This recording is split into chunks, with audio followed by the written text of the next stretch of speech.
देश के सर्वोच्च पंचायत की शान बढ़ाएंगे भदोही के कालीन।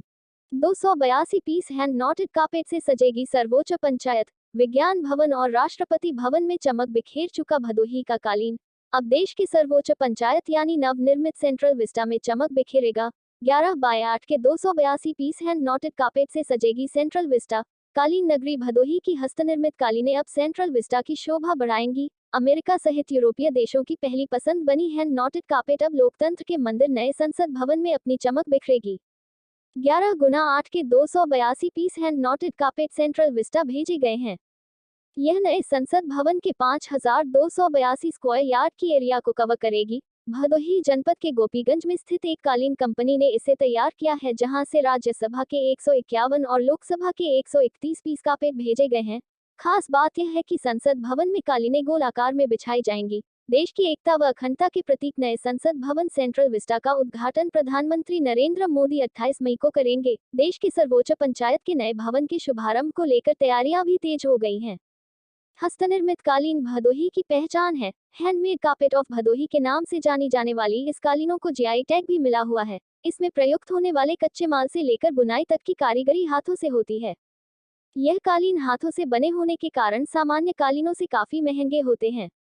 हैंड नॉटेड कालीनों को सेंट्रल विस्टा में लगाने के लिए भदोही जिले के 20 से 25 दक्ष कारीगर भेजे गए हैं, जो कालीनों को आपस में जोड़कर आकार देने में जुटे हैं।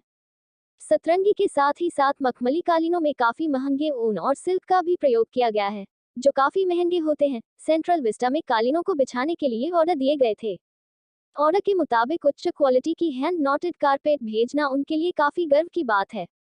संसद भवन के फ्लोर पर बिछाने के लिए सारी कालीनें भदोही से ही भेजी गई हैं। यह हमारे साथ पूरे जिले के लिए गर्व की बात है। कालीन व्यवसायी संजय गुप्ता ने बताया कि सरकार भदोही के कालीन को एक जनपद एक उत्पाद को चयनित किया है।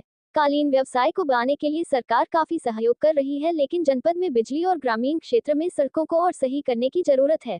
देखिए, भदोही का एक अपना कल्चर रहा है कार्पेट बनाने का, आज से नहीं मुगलों के जमाने से ही है। तो यहाँ का कालीन पूरे दुनिया में फेमस है और भारत में तो ये परंपरा रही है कि लोग विदेशी प्रोडक्ट को ज्यादा तर्ज दिया करते थे, लेकिन अब मोदी जी के सरकार में आने की वजह से मेक इन इंडिया का जो एक कॉन्सेप्ट चला है, उसी के तहत हमको समझ में आ रहा है कि भदोही का कार्पेट संसद भवन में लगाने का एक निर्णय लिया गया है, जो बहुत ही सराहनीय है। और अपने देश के अपने गांव में बना हुआ चीज संसद भवन में अगर लग रहा है तो ये हमारे लिए तो गर्व की बात है ही, और हमारे ख्याल से दुनिया के अलग अलग देशों में भी लोग इसको देखेंगे, उसको सराहेंगे और इससे हमारा एक्सपोर्ट भी बढ़ेगा और लोगों को गांव में रोजगार भी मिलेगा। और इसकी हम बड़ी सराहना करते हैं कि ऐसा कार्य किया गया है सरकार की तरफ से। भदोही को इसको कालीन को एक जनपद एक उत्पाद के तहत भी चयनित किया गया है, तो अभी ऐसी कौन समस्याएं लग रही हैं कि वास्तव में इसमें कुछ हो तो प्रमोट किया जा सके इसे?